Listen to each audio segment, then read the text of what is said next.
I was in the Air Force for a number of years, and that's kind of how I broke into recruiting as an Air Force recruiter. But I'm someone that is genuinely passionate about all things recruiting. I help individuals land the job that they deserve. And so part of that is because when I got out of the military, it was very hard for me to transition. And so once I got a job in recruiting and found out what happens behind the scenes, like it's been my mission to help everyone else. Like, hey, let me give you these tips. Let me let you know what the hiring manager is thinking. Let me help you understand how the recruiter is processing this so you have a better shot at landing that job. I have gotten feedback from so many hiring managers like, oh, well, they didn't know anything about the company. They didn't know anything about the job. And it shows that you're, well, from the hiring manager's perspective anyway, it feels like you're not taking it serious because you didn't even take the time to actually research the company. You're interviewing them as well. So go and look at their LinkedIn, the live page that has like the company events, or some of like their DE and I. If that's important to you, look to see what they've done with these things. They don't practice, especially individuals that have a lot of experience. They're like, oh, I've done this for so many years. I got this. And so I would say the don't forget to actually take the time to prepare. Don't try to wing this thing, especially in this environment. It's very competitive. And so you want to make sure that you show up as authentically as yourself as possible, but also in a competent way. Individuals want to hire people that they like, but they also want to make sure you're competent. The recruiter is your best friend. You want to make sure you connect with them. You ask the recruiter any and everything. Ask them, like, what's the biggest challenge that the hiring manager has? Literally have a whole notebook of this is what you ask the recruiter, this is what you ask the hiring manager, this is what you ask the different members of the panel. 55% of first impressions are based on appearance. 38% of that is voice and confidence. People want to work with people they like. So coming in with a smile, and not a fake smile, be yourself, be warm. Like, I'm naturally just a happy person. How does the company make money? You definitely want to know that and be able to not necessarily answer that question, but that will give you an idea of how the company flows, what's important to the organization, all of that good stuff. One, understand how the company works, how they make money, but you do want to find something that interests you personally, because then you'll be able to pull that into the interview process. You'll be able to use that in your tell me about yourself. Something like, hey, I saw that you all volunteered for, hire our heroes. That's something that's really important to me. That's something, and then kind of weave your story into that as well. And then they're like, oh, okay, this you make it so clear that it's like a perfect match. Like, oh, we do hire our heroes. Oh, she's passionate about that, and she understands what our organization does. Oh my God, check, check, check. Most people are just Googling this company, and whatever that top paragraph is, they're going to read that line. And I can tell all day, every day that that's all you've done. For the tell me about yourself question, I know people get confused. They're like, what should I say? Like, do I tell them I have 2 kids and a dog? No, don't do that. Because really what they want to see is like, how are you qualified for this particular job is really what they're asking. Like, tell me about your background. If you can't concisely express yourself, especially in corporate America, time is money. So no one has time to sit here and listen to you give a long soliloquy about you being born back in, California, and then you move to the East Coast, and not like, no, that's just too much. But brevity, to be able to tell a story in a concise, clear manner, like, that's money. If you're talking for that long, you've lost them and they're not even hearing what you're saying. So do ask questions during the interview, and of course have your prepared ones after the facts. But again, I would say that's a big one. Do ask questions. Don't feel like you just have to sit there. We're trying to, as a recruiter, coach the hiring managers as well as coach our clients as well, or our candidates. But hiring managers, it is so interesting. They're like, oh, they're job hoppers. It's like, wait a minute, there's contract work. Everyone was laid off during COVID. And so having these conversations, but again, that's why it's equally important to get that tell me about yourself question right. Make sure your resume is good to go, because it's almost like they're looking for reasons to disqualify you. The STAR method is always a good place to start when you are interviewing for any position. And so for those of you who don't know, that STAR stands for situation, task, action, result. So a really, really good formula to, but it actually is literally telling you how to tell a story. So when you're describing the situation, you're doing just that, like, who was involved? What tools did you use? What was the actual project itself? And just to give an example, earlier in our conversation, I talked about, building a global team from scratch. So I'll talk about how this particular organization did not even have an applicant tracking system. When I got there, they were on Excel spreadsheets. And again, they were recruiting for Facebook, Cisco, Indeed, like these big made companies. And then it was based overseas. And so I'm having to overcome the cultural differences and then also trying to help them understand how to recruit tech within the United States, but not even having an applicant tracking system. So one of the things I had to do obviously was get buy-in to for them to invest in an applicant tracking system. So that's an example of how the situation part, like that you want to give a good background story. And again, you're painting a picture. So always add, what did you learn? And so that's how you want to answer any type of behavioral based interview question. Do not talk salary. Do not say things like work life balance. I know that we want those things, but to a hiring manager, just leave all of that out for Yeah. now. You're trying to get the job. You don't, and if you talk to a recruiter first, you should get that information from the recruiter. Recruiters, if they like you, they will give you so much information. Yeah. Too much sometimes. And Yeah, big information. absolutely. But it's to what you were saying earlier. Like our job is to fill the role. I'd hate for us to fall in love with each other, and at the end of all this, like money is the thing that we can't agree on. It's not that we don't think you're worth it, but the budget is the budget. So Yeah. Yeah. I go ahead and get it out up front.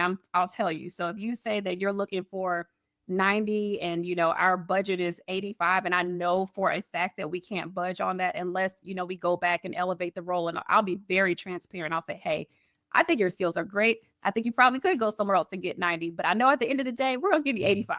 But the thing is, there's so much distrust amongst Yes. recruiters, and they think, I don't know where this came from, but they think that you get paid more because of whatever. Like in corporate recruiting, especially, I definitely don't get paid anything based on, it's just a flat salary. I love my job. Like you're literally coaching on both sides of the field. And when you can get them together, that magic happens. Nailing the tell me about yourself question obviously can like literally seal the deal. You can win the interview in those first 2 minutes. But if by some chance that you mess that up, if you have really, really good questions at the end, and that's the last thing that they remember about you, you can quickly just catapult. What's meant for you, well, this is what I tell myself anyway. What's meant for me is meant for me. If I know I did my best, that's all I can do. And then I just have to let it go.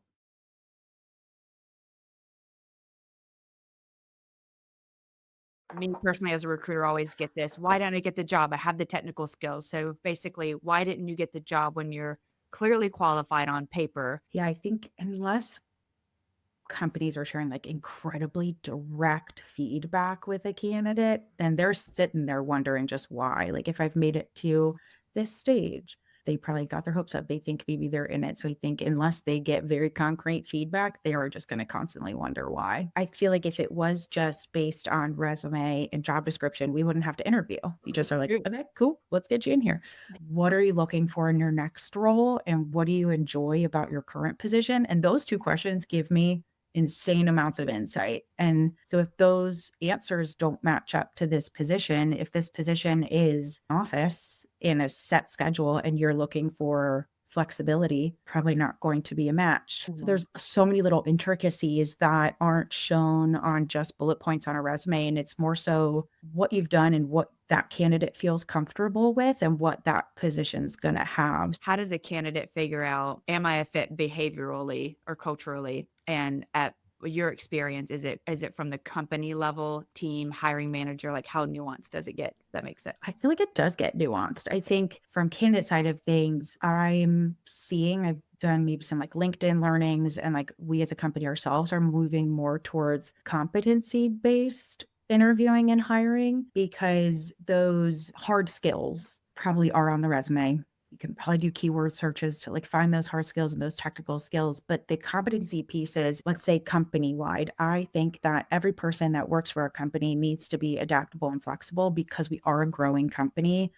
We do have acquisitions where you could be working on something and you have to drop it and just all hands on deck. It's more so what does the team have and what are they missing and where's that piece? If we already have these 3 people that are skilled in these 3 things, what's that fourth piece that we're looking for? Or we all have people from the same industry. Let's find someone from a different industry. I actually had a fun stat related to this topic. It says 89% of hiring failures are due to a poor cultural fit. 89% Wow. of hiring failures. I love flexibility. I think if there's one positive thing that the pandemic did give us, it's that flexibility is important. And I think that if candidates are sometimes asking like too much flexibility, like right off the bat, I think that hiring managers sometimes take that really negatively. What's your advice to those people who are sitting there like, I need to ask about flexibility. I need to ask about this. And that's important to me. And the number one important thing to me is family and work-life balance. Like, how should they deliver that in an interview if they just must ask?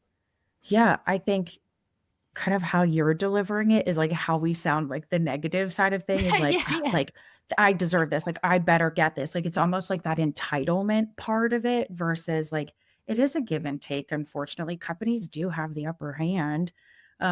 Maybe like 2 years ago when it was such a candidate driven market that companies were just throwing things at people to get them in the door, then doesn't really matter as much. Yeah. But Yeah. now it's kind of evened out. So I think the why behind it is important. Like for me, please God, do not put a meeting on my calendar 4 p.m. or later because I will be glossed over by that point. Like I'm in cruise control at that point. If the flexibility isn't there and that is really important for the person, that's not the right position for you. That's not the right company for you. So I think approaching it in not that it's an entitled thing, that it's just a genuine curiosity of, is this the right position and company for me? And I see people really get negative about that, but it's like, well, you just dodged a bullet. Like, just go on to the next opportunity because there is a company out there that will be flexible with your needs. I try so hard to never leave people in limbo. And if you're not hearing back, again, maybe dodged a bullet. If their communication, if they don't have the like almost like decency to just answer an email of being like, hey, we just didn't feel it was the right fit, I think that's a dodged bullet. I see this a lot on like LinkedIn and just hearing from candidates. So they're like, why did I not get a call from the recruiter after applying and my resume is a perfect fit to the job description? Yeah, it's like there could be like a few different things. One, if the recruiter got 200 resumes and physically cannot get to said resume, it could have been an internal person applied quicker and maybe they were in that process. I see grammatical errors in a resume. Unfortunately passing on that. It's so hard to explain it as a recruiter. It's like there's just so many things that could happen in a role. There's just so many things that can happen in the process. And that's why like I always tell like friends that are searching is like, it's completely a numbers game. Keep at it. Every interview's practice. Why is the position open? What's the team like? What's the office like? Like all of those I think are really important to ask pretty early on because there can be deal breakers in that. I think before the pandemic, hiring managers and recruiters, it was like the number one thing we had to look for was like, are they job hopping? No. Now I think because we're so kind of say accustomed to unfortunate layoffs that when you see it on a resume, you have to be like, okay, but I'll just ask about it. I'm a person where I do cast a wide net. I'd rather get someone on the phone than look at their resume and read through their resume. So you just have to ask about it and be prepared to speak about it on the candidate side. Companies don't want that turnover after 2 years, but it could also just be, yes, I do get bored. And that company had nothing, no growth, no extra opportunities, no more things that I could get my hands on. If it's always just better opportunity, better opportunity, better opportunity, or more money, more money, more money, those are so superficial that I'm just like, give me more. If you mean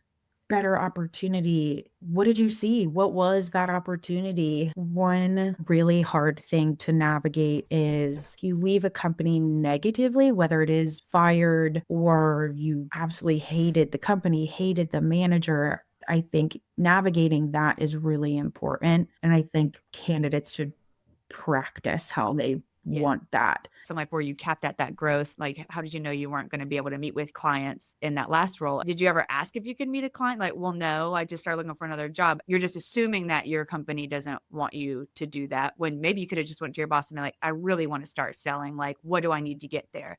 Like if your mental health, you are not happy in that role, in that company, just take a leap, but be really deliberate in the interview process next. I would never tell someone to compromise their happiness, their mental health, just to stay in a position that is because it's under a year. I would just never tell anyone to sacrifice your mental health just to stay somewhere. What if everyone starts job hopping? What are companies going to do? Right. People are kind of learning that you're replaceable like companies don't care about that one person. The smart thing to do would be create more levels. Like one of our departments absolutely did that. It was really just 2 levels. It was associate, then manager. And they were like, we're losing people after 2 years. Like, we don't love that. Now it's 4 different levels. Employees who remain with a company for longer than 2 years are on average 50% more productive and engaged, according to studies.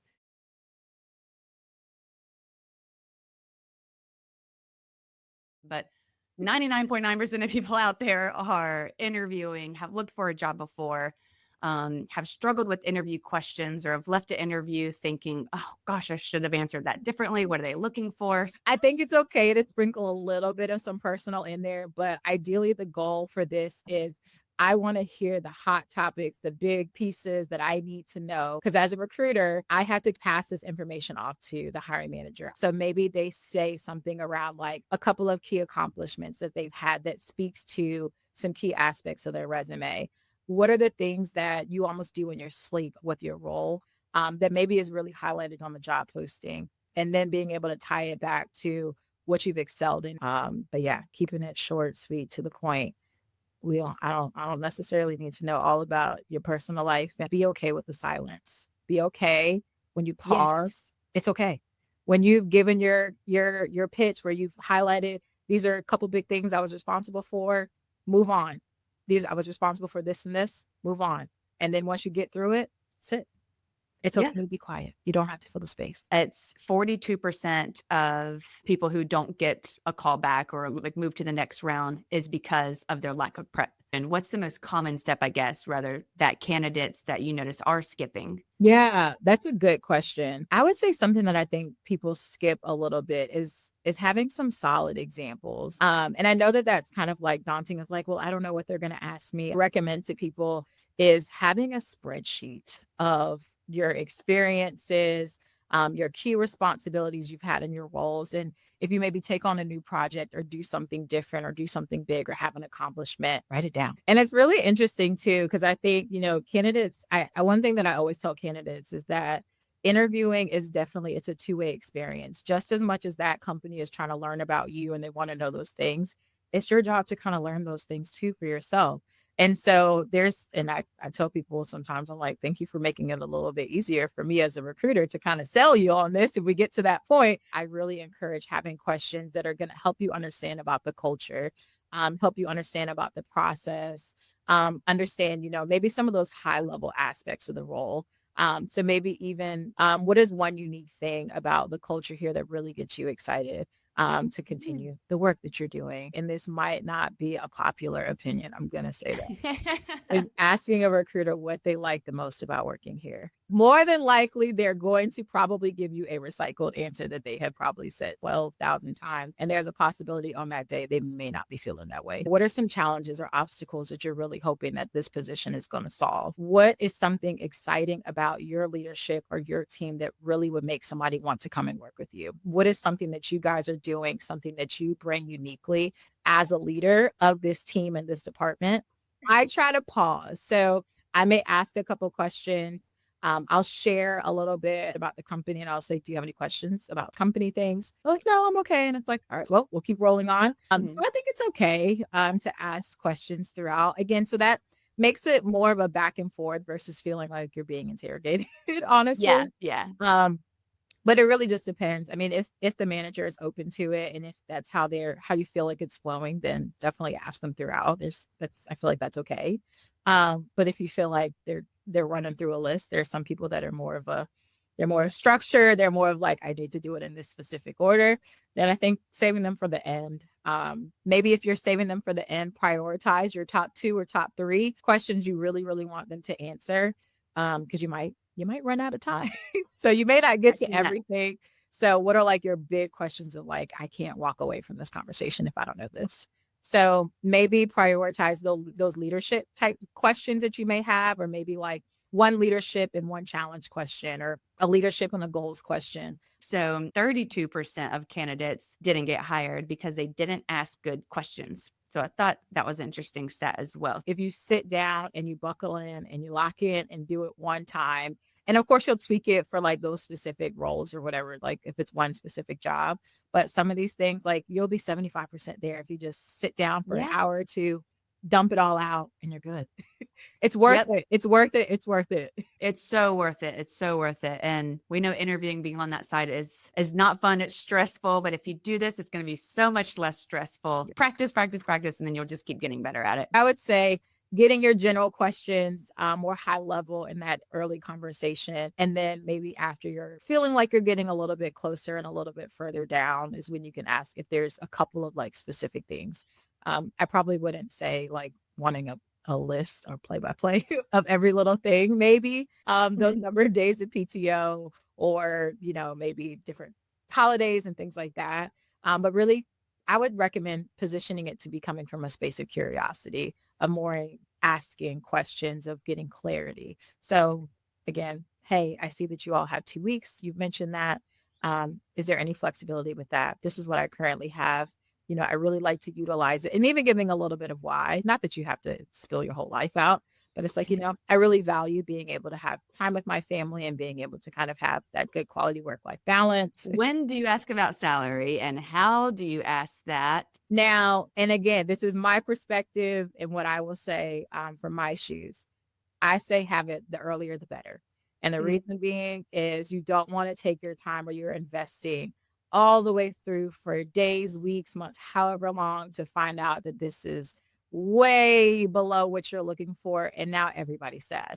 The recruiter is sad because we have to start over. We got excited about someone and you're sad because you've invested this time. So having that conversation with the recruiter, and probably one of the easiest ways to position it or ask the question is, again, coming from a place of curiosity, because a lot of times as a recruiter, we're going to ask, if it's not on the application, what are your salary expectations? Getting curious, saying to that recruiter maybe something to the effect of, I'm sure that you all have a really strong compensation package that you have for this position. I'm curious to hear, what is it that you all have budgeted for this role? That's such a strategic way to tell a recruiter if they don't, like you said, tell you the budget, to put it in like, here's what I want, here's what I'm comfortable with.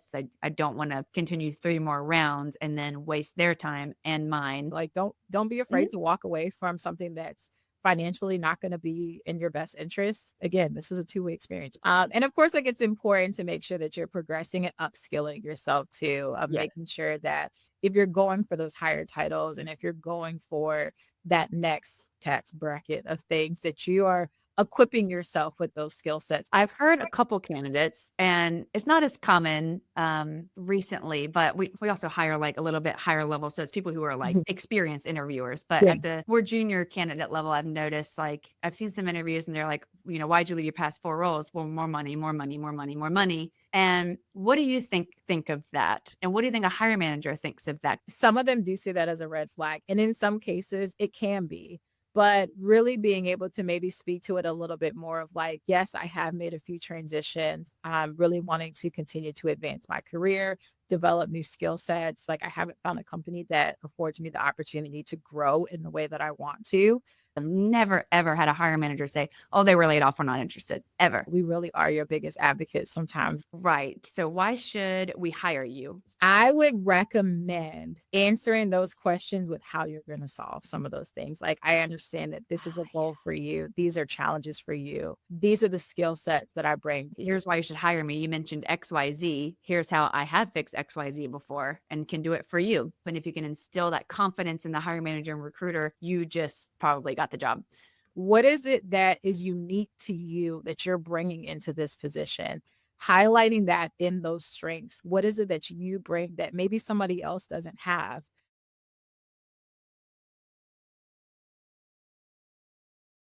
So if you are looking for a job and you're following these content creators that say that they're job experts, just be careful. True or false? The green banner, the open to work banner, looks bad and recruiters frown upon this. False. Okay, job hopping is great and the best way to make money fast. False. Talking salary before the conversation interview starts. True. Don't share your salary expectations at all. 100% false. Have to have a perfect resume. False. Need to use LinkedIn features like getting endorsements and engaging with content to get noticed more by recruiters. False. Networking on LinkedIn is one of the top 3 things that will land you a job. False. Looking for a job is a full-time job. I guess not literally, but Could be true. why don't you frown upon a green banner on someone's LinkedIn? Or do you ever? Have you one time seen a green banner and been like, No. Honestly, I think I'm more likely to reach out. It means you're looking for work, and that's what we're looking for is candidates that are looking for work and want to speak. So I don't see anything wrong with it. Sometimes people think they put it there or they say that they're open to work just to kind of see what's in the market, which is fine to an extent. But when you're turning down every opportunity and you just are replying back, like, what's the salary? It'll get to a point, I think, where recruiters will just stop reaching out to you. job hopping is great and the best way to make money fast? It actually is really interesting. I think about it all the time because a lot of candidates, it doesn't make me not reach out to you. Like if you have good experience, of course, I'm going to reach out to you no matter what. But when I have you on the phone and you're telling me, I just wanted more money. I just wanted more money. I just wanted more money. And then you have nothing to speak about of your experience. Like there's no story to tell. I think that's something people forget is they go into a position. They're like, mindset is, let me be here for a year so I can go somewhere else and make more money. But what did you accomplish within the year? Companies are going to look at someone as, oh, you're a 2-year hire. I think they just think like a company needs to just hand you money because you've been there a year, but are you being productive? One girl I saw, she had 375 different resumes. But I think what's more important than having a great resume is being able to speak to your resume. A lot of it I see is, here's a really good resume. You get on a call, you ask questions about their experience or what they have on there, and they can't speak to it whatsoever. So people like can't make it past the first interview. That is a number one sign you can't speak to your resume. There's a lot of people who say, I can't make it past the final interview. I'm getting to finals, but I'm not getting that offer. That to me, it's just unlucky. Like if you made it that far, you're doing well. I think the best thing if you're looking for work is to be open to work on LinkedIn. I mean, you are going to get blown up, but yeah. I mean, you're looking for work, you kind of want to get blown up, right? If you're curious about what the market's like because you've been through 5,000 applications or 500 interviews and you're not getting anything, maybe reach out to people you've in your network privately that you trust or you've built a good relationship with, or with an agency even, since they know the market so well. Looking for a job is a full-time job. Some people say they're applying like 300 jobs a day. Or I have talked to people that are in like 5 to 7 interviews a day for multiple days a week. I mean, that's a lot. Like trying to do a skill on LinkedIn, like, oh, I've been learning Spanish. Yes. Even if it has nothing to do with a job, at least you're just trying to like build yourself, have something to do. Oh, I picked up this hobby and I do pottery now. Like as long as you're doing something. There's always going to be that the one time you take that job because you're desperate, and they always say, well, I was desperate. I took whatever I could get, and now I'm searching for my perfect position, which is great. Like if that's the case, I'm not passing on you because of that. But if you're putting it out there, like I'm desperate for a job, I'm going to be thinking in the back of my head, well, they're going to take this, but then they're going to be still looking for the perfect job. Like maybe they're, say, a call center rep and they want to be a call center manager. And I hate saying this. I'm not saying don't shoot for those. Definitely apply to those. But make sure if you are desperate for work or really need a job, start applying for things that you've done before and that really do tailor to your resume. You can pay, I think for white pages, it's like $5 a month, and you can find people's phone numbers. Like there's cheap ways to find people's phone numbers. Call the company, and there's usually like dial by name directories. I've never met a recruiter either that has been like, oh, they were laid off, I don't want to talk to them. Long interviews usually mean it was a good interview. How did it leave off? Like, I have a meeting, I gotta go, or this was great, I can't wait to see you next week. No job is going to be sunshine and flowers every day. Like it's not going to be perfect. Like there's going to be challenges. I actually think it's interesting because there's a good question too. I think a lot of people struggle with is like, tell me about a time you faced a challenge or a challenging conversation. And they're like, well, I've never experienced that. And it's usually because something maybe like that happened. You didn't want the confrontation and you left. But it is a part of life. I think it's a good skill set. But again, I mean, if it's like a toxic place and you're having tons of challenges, sure, like maybe it is time to leave. But people are always like, well, they weren't the best performer, they got it. Well, they're able to handle tough conversations, which is a lot of management. Your job is confrontation. Create a personal website or portfolio. I've seen that a few times. It's said that people are saying it makes you stand out, and it's kind of giving that more of an oomph to your application, I guess. I actually think it might hinder you, because if you're going to have a website, it's like, this is going to have to look, I mean, it's going to need to look really good, especially if you're like not a marketing person, you're creating this. I think it's going to be way more nitpicked than just having a resume that's a good resume. Like, it needs to be a realistic ballpark. Like, how would you suggest when we're asking them what their salary expectations are? How do you think they should answer? Because this one's just complicated. I don't know. I've had a lot of people, like, especially within the last year. I mean, I have had a lot more people, I think, be just pretty straightforward and honest. Like, this is where I'm at. This is what I want to make for a new role, or what I would hope to make. I would be open to this salary if like the benefits were XYZ or PTO was XYZ. I just think honesty, honestly. It's not all about the money. Mm-hmm. It is about the culture. It is about work-life balance. It's about benefits. That's important to me. People just cut me off on a phone call because it's $20K less than what they wanted. And I'll tell them, like, well, if you're the right fit, maybe I can try to push that for you. I can't tell you how many people I've hung up. Like, you say the salary and they're like, that's 30K that I'm less than what I'm making, click. And then it's like, you just ruined a relationship. I could have a role that's 20,000 over what you're making next week. And now why would I reach back out to you? And then my hiring manager's like, they're perfect. Let's give them 20 grand more. I'm going to get approved by the CEO. This is a great fit. So if you're really good at your job, I feel like you don't really have to haggle too much, honestly. Like, I think you should focus on how you can present yourself in the best light possible. It's just practice. There's one question you can practice is, please, like, tell me a high level overview of your experience. And like you said, record it. And if you've noticed you're not talking about your experience, or it's quite lengthy, like, I just think it's so important to practice that. Being able to talk in your experience, and then reach out to a recruiter. Reach out if you see a job you like. Instead of applying to 300, find your top 20 you really want, really focus on a good resume, being able to talk on it, and reach out to the recruiters.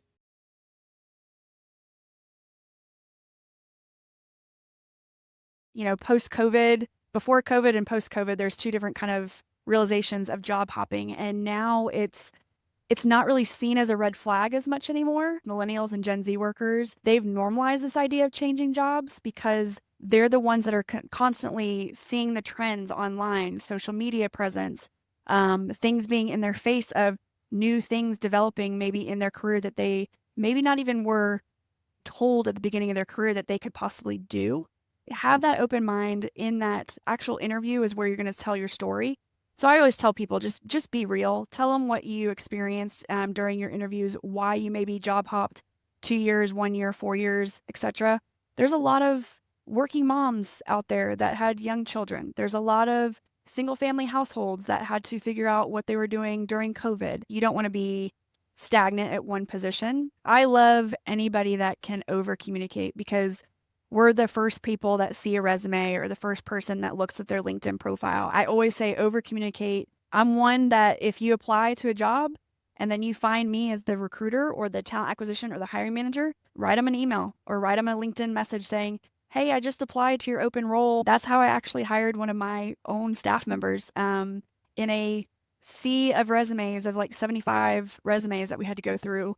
She actually took the time out of her day, messaged me on LinkedIn, connected with me, and then she messaged me again. So it brought her name up to the top of my messages. It's just an extra way to explain something or pitch yourself and just make it stand out a little bit. Salary growth is a pro. So if they're hopping just because of more money, I completely understand that. And then work-life balance, like that's a big one.